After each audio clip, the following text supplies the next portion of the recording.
Vibra meus elétrons, tudo positron. Nos últimos vídeos a gente tem conversado sobre pilha. No vídeo de hoje a gente vai começar a falar sobre a outra parte da eletroquímica, que é a eletrólise.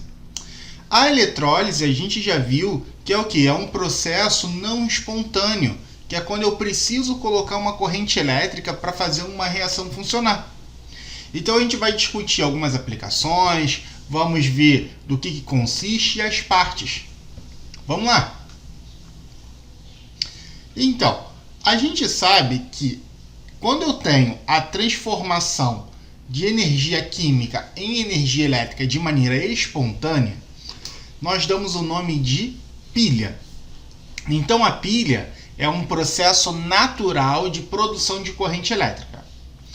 Quando eu tenho uma reação que ela não ocorre naturalmente, eu posso forçar ela a ocorrer colocando energia elétrica, ou seja, colocando uma corrente elétrica ali.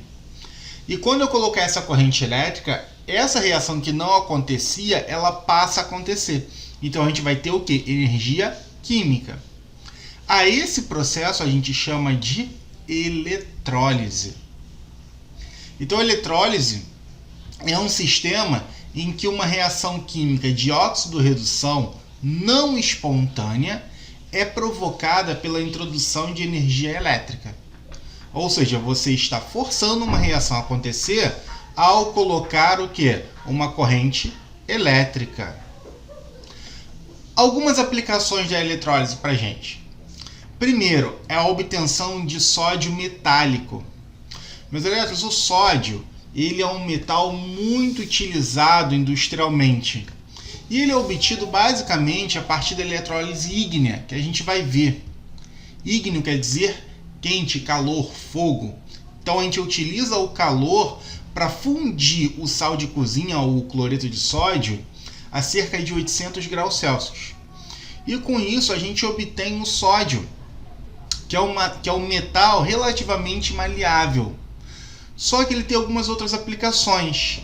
Ao se colocar esse metal com um pouco de água, ele reage liberando o gás hidrogênio, formando hidróxido de sódio, só que libera muito calor. E esse calor acaba fazendo o quê? A combustão do gás. Então esse gás ele queima, liberando calor. Então, quando você coloca uma pedrinha de sódio em água, ela pega fogo e fica batendo igual um pinball. Existem outras aplicações para o sódio, por exemplo, a lâmpada da rua. A lâmpada da rua ela é muito utilizada com vapor de sódio. Então, quando você excita o sódio, ela libera uma coloração amarelada, que é o que a gente normalmente vê nos postes. Outras aplicações, a gente tem a obtenção do gás cloro, também pela eletrólise ígnea do cloreto de sódio. O gás cloro ele é um gás amarelado, só que ele é um gás tóxico. E foi muito utilizado nas guerras como arma química. Então ele intoxica, mata as pessoas, ela queima, então assim, causa diversos problemas. Mas esse gás ele também é utilizado para produzir o nosso cloro de dia a dia, o que a gente utiliza como desinfetante. Então, o mesmo gás que pode ser utilizado como arma, a gente pode utilizar em casa quando a gente reage com água e forma o hipoclorito de sódio. Outras aplicações, obtenção da soda cáustica, o NaOH. Então, a gente pode ter a soda cáustica muito utilizada, por exemplo, como um material corrosivo. Então a soda cáustica é um material perigoso, é uma base perigosa, só que ela é utilizada, por exemplo, para desentupir pias, para desentupir tubulações. Então quando você tem algum tipo de obstrução numa tubulação, você pode colocar soda cáustica e ela corrói essa obstrução. A soda cáustica também é utilizada na síntese do biodiesel. Então a gente sabe que existe uma lei que fala que tem uma certa porcentagem de biodiesel no diesel dos caminhões. E esse biodiesel ele é extraído de óleos de plantas ou gordura animal, e você sintetiza a partir desses óleos e gorduras o biodiesel usando a soda cáustica. E também usamos para fazer sabão e detergente, sabão, sabonete e tudo mais. Então a soda cáustica ela é muito aplicada no nosso cotidiano também.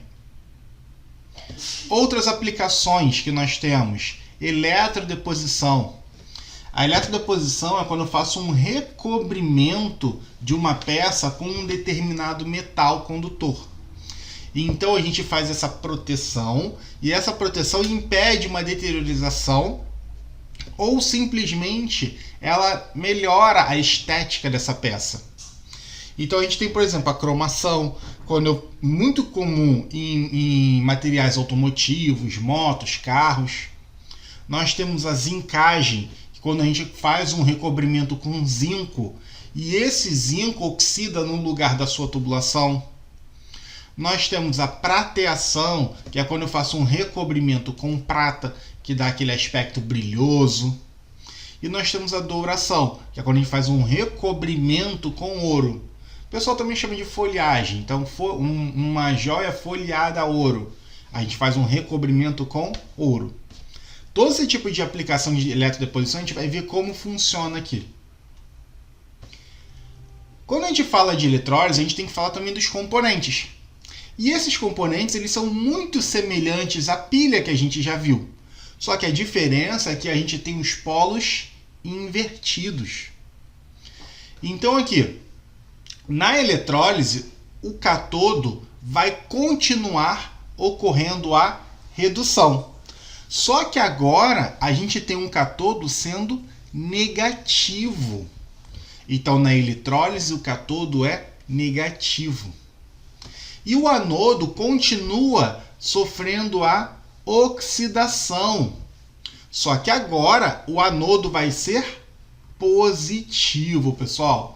Como eu estou invertendo o sinal, onde era negativo agora vira positivo. Então aqui, ó, no anodo a gente continua tendo a oxidação e transferência de elétrons. Só que agora a gente tem um polo positivo. E o cátodo ele continua recebendo elétrons e sofrendo redução. Só que agora ele é o polo negativo. Então a gente vai ter o quê? O polo positivo, onde eu saio com os elétrons, e o polo negativo, onde eu chego com os elétrons. Beleza? Funcionamento de uma eletrólise. Ele é muito semelhante à pilha, só que agora a gente tem um sistema contrário. Então o que acontece? Agora eu tenho que o meu anodo ele vai sofrer oxidação. Então o processo que era espontâneo agora vai virar não espontâneo. E o processo que era não espontâneo agora vira espontâneo. Então a reação natural da pilha é o quê? É o zinco oxidar e o cobre reduzir. Quando eu faço a eletrólise, eu inverto isso. Agora, quem é natural é o quê? É o cobre oxidar e o zinco reduzir. Então eu vou continuar tendo alguém que vai desgastar e alguém que vai aumentar a massa. Só que o anodo desgasta e o cátodo ele vai reduzir, ele vai aumentar a sua massa. Então o que vai acontecer? Agora, nesse momento, como eu estou reduzindo o zinco, os íons de zinco mais 2, eles saem da solução e vão para o meu eletrodo. E os átomos de cobre metálico, eles saem do meu eletrodo e vão para a solução. Ou seja, eu concentro a solução de cobre e diluo a solução de zinco. A massa de zinco aumenta, aqui ó, a massa de zinco aumenta e a massa de cobre diminui. Beleza? Uma pequena comparação para a gente, olha. Na pilha eu tenho uma reação espontânea. Eu gero eletricidade. O polo positivo é o cátodo e o polo negativo é o anodo. Então, nessa reação, naturalmente, o que? O cobre reduz e o zinco oxida. Já quando eu vou para a eletrólise, é uma reação forçada, ou seja, eu preciso colocar a eletricidade. Então, os polos são contrários. O polo positivo agora é o anodo e o polo negativo é o cátodo. E a minha reação vai ser a reação contrária, vai ser a reação oposta. Então, agora eu tenho a oxidação do cobre e a redução do zinco. Beleza, pessoal? Quando a gente fala de eletrólise, eu posso ter dois tipos de eletrodos. Os eletrodos inertes, que são aqueles que não participam da reação, ou seja, eles apenas conduzem, ou seja, ele apenas conduz os elétrons. E eu posso ter o anodo ativo, que é aquele que realmente ele vai sofrer uma modificação. Ou seja, ou ele é oxidado, ou seja, ele sofre uma oxidação, ou ele sofre uma redução. Então, o eletrodo ativo é aquele que vai se desgastar ou aumentar a massa. E o eletrodo inerte, ele simplesmente conduz elétrons. Ele não se desgasta. E quando a gente fala de eletrólise, eu tenho dois tipos de eletrólise. A eletrólise ígnea e a eletrólise aquosa. A eletrólise ígnea, você tem o quê? Substâncias iônicas em fase líquida. O que isso significa? Significa que você está usando calor para fundir os teus materiais. Então você tem uma substância, um sal ou um metal, geralmente é um sal. E esse sal você funde. E quando você fundir, você força os íons e você coloca uma corrente elétrica. E aí ocorre a reação química. Ou você pode ter a eletrólise aquosa, onde o seu eletrólito está dissolvido em água. Então, o que acontece? A gente vai ter uma solução ali. E essa solução, você vai ter os íons dispersos e você vai ter também os eletrodos. E quando você colocar a corrente elétrica, você vai ter a interação entre os íons e o eletrodo. E assim ocorre a reação química. Meus elétrons, então é isso. No vídeo de hoje a gente fez uma pequena introdução sobre eletrólise. Vimos que a eletrólise é o processo contrário da pilha, que os seus componentes eles são muito semelhantes da pilha, só que agora o anodo ele vai continuar sofrendo a oxidação, mas agora ele vai ser o polo positivo. E o cátodo vai continuar sofrendo a redução, mas agora ele é o polo negativo. Vimos que existem dois tipos de eletrodos: ativo, que participa da reação, e inerte, que ele simplesmente conduz eletricidade.